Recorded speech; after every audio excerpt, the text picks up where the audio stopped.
मैं आपके थोड़े से प्रैक्टिकल उसमें साइड में आती हूँ जिससे एक्चुअली लोग भी इंस्पिरेशन ले सके। हाँ।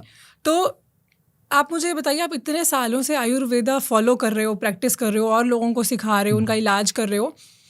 आई एम श्योर आपने अपने लाइफस्टाइल में ऐसी बहुत सारी चीज़ें उतारी होंगी। आपका जो मॉर्निंग रूटीन है वो क्या है और वो किस तरह से आपके नेबर के मॉर्निंग रूटीन से अलग है? अभी जैसे लाइफस्टाइल डिजीज ने बहुत बड़ा अपना दायरा बना लिया। लाइफस्टाइल डिजीजेस जैसे हैं किसी को थायराइड हो जाता है, किसी को शुगर हो जाती है, डायबिटीज़ हो जाता है, और किसी को हार्ट की प्रॉब्लम। ये हमारे लाइफस्टाइल की देन है। तो ऐसी डिजीज से बचने के लिए जो बच्चे अभी 16 साल से उम्र को चल रहे हैं, किसी की 22 हो गई, 25 हो गई, 30 हो गई, जो लड़कियों की शादी हो गई है, लड़कों की शादी हो गई है, ये बात मेरी नोट कर लो। तो शुरू करना जो दिन, वो बहुत ज़रूरी है कि कैसे करना। सबसे पहला जो आपके पेट में जाना चाहिए, सबसे फर्स्ट ब्रश करने के बाद आपके पेट में क्या जाना चाहिए, उसे कहते हैं आंवला। अच्छा। आंवले का पाउडर रात को पानी में डाल के रख दो।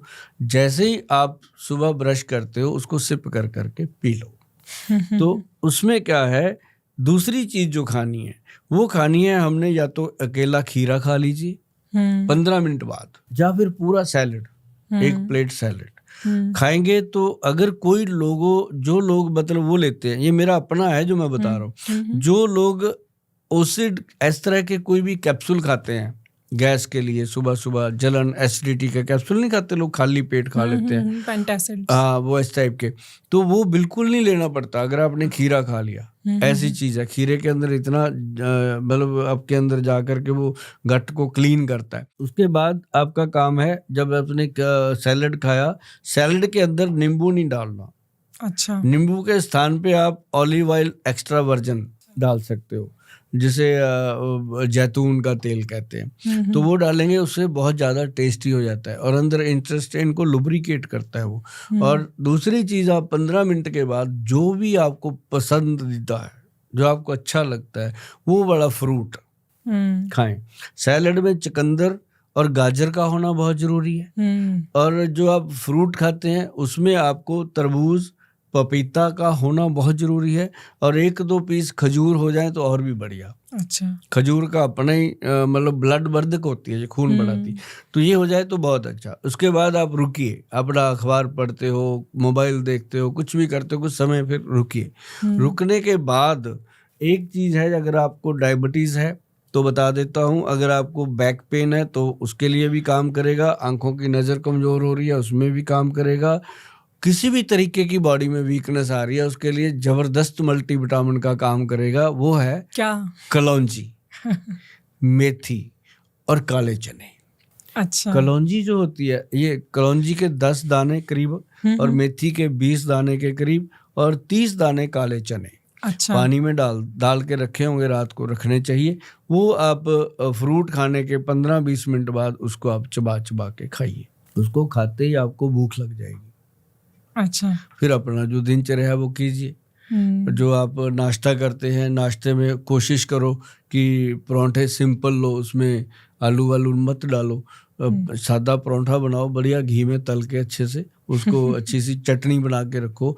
अगर ना मैडम धनिए और पुदीने की चटनी सिंपल हरी मिर्च डाल के बन जाए और वो डेली इंसान खा ले परांठे के साथ या रोटी के साथ, जिंदगी में थायराइड नहीं होता, अगर है तो कंट्रोल हो जाता है। तो ये एक अपने आप में मस्त चीज़ है। अगर पुदीने धनिया की चटनी बनाना सीखना है तो गोयल साहब को मिलना पड़ेगा, फ़ोन करना पड़ेगा। तो आपको यहाँ पे बुलाने का फिर फ़ायदा क्या हुआ? अभी भी कॉल ही करना पड़ेगा। तो अब आप हमें धनिया पुदीने की चटनी की रेसिपी बताओ। इसमें क्या होता है कि जैसे हम धनिया की, अगर अकेला धनिया ग्रीन, उसको ले लो, काली अपनी हरी मिर्च ले लो, उसके अंदर थोड़ी काली मिर्च भी डालो और उसके अंदर मग पीपल डालो और सौंठ डालो। अच्छा। मग पीपल ऐसे होते हैं, मग पीपल उनको पीपली बोलते हैं। अच्छा। और इतनी लंबी लंबी होती हैं, जैसे सहतूत होते हैं लंबे लंबे, उस तरह से। अच्छा। ये ड्राई हार्ड होती हैं और इनका टेस्ट बिल्कुल काली मिर्च जैसा ही होता है। तो आधा चम्मच उसमें डाल के और उसके अंदर धनिया पूरा प्रॉपर डालें अपना चटनी के अकॉर्डिंग। उसमें थोड़ी सी वो डाल सकते हैं गुड़ या शक्कर, गुड़ से बनी हुई शक्कर डाल सकते हैं। उसको अच्छे से ग्राइंड करें ओके। अपना नमक मिर्च मसाला जैसे डाल रहे हैं वो डालें, लाल मिर्च ना डालें उसमें। और ये आपके लिए इतनी टेस्टी बनती है जी चटनी, अभी भी मुंह में पानी आ रहा है, हम तो खाते रहते हैं रोज।